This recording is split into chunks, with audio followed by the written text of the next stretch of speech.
A veces me pregunto, y de hecho, es una gran pregunta que suena en mi mente en todo momento. ¿Acaso todo lo que sucedió en las dos guerras mundiales fue realmente un accidente? Quizá lo que nos han contado no es toda la verdad absoluta. Si miramos de cerca, es raro cómo después de la Primera Guerra Mundial Alemania estaba prácticamente completamente vigilada y sometida gracias al Tratado de Versalles, en donde se le atribuyó por completo la culpa a los alemanes. Con esto se les arrebató territorio a Alemania, se les impuso deudas prácticamente impagables, se les impuso restricciones y vigilancia a su poder militar y prohibición y cerco en todos los sentidos.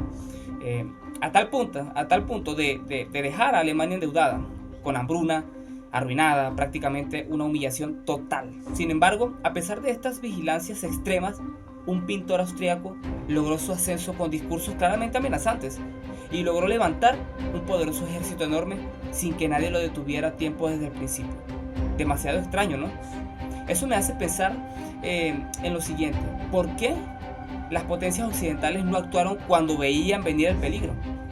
Es posible que no fuera un error, señores. Tal vez, y solo tal vez, todo esto fue un plan desde antes de la Segunda Guerra Mundial, con el Tratado de Versalles como pieza clave para sellar y dar carta abierta para este conflicto armado y darle a Alemania las condiciones perfectas para que se desatara nuevamente este hecho catastrófico. Es curioso cómo después de la Primera Guerra Mundial, con toda esa presión sobre Alemania, las potencias occidentales prácticamente dejaron que un pintor austriaco, un desconocido, levantara un poderoso ejército gigantesco sin que nadie lo frenara a tiempo, tomando en cuenta que incluso hacía amenazas evidentes en su auge. Es como si desde antes de la Segunda Guerra Mundial ya hubiesen planeado todo esto y lo hubiesen consolidado con ese tratado. De hecho, el Tratado de Versalles fue una de las piezas clave para que esto sucediera. Porque si realmente hubiese sido solo para evitar que Alemania creciera, ¿por qué no impusieron sanciones que realmente la debilitaran? ¿O por qué no la tomaron completamente? ¿Acaso no se dieron cuenta que al poner a los alemanes contra las cuerdas, solo estaban sembrando el terror para algo mucho peor? Tal vez, y esto lo digo como una hipótesis de mi parte, quizás tal vez todo fue parte de un plan más grande, como una estrategia de largo plazo para desestabilizar Europa y luego consolidar la hegemonía de Estados Unidos en el mundo. La Primera Guerra Mundial quizás pudo haber sido la antesala o la fachada de la Segunda Guerra Mundial. Un caos necesario para que al final se beneficiara solo aquel quien controlaría el poder económico y político global. Así que mientras Europa se desgastaba, por ejemplo, en las dos guerras, Estados Unidos emergía como la superpotencia dominante, imponiendo el dólar como la moneda mundial, dejando su huella en todas las instituciones internacionales y controlando incluso la economía global hasta el día de hoy, por cierto.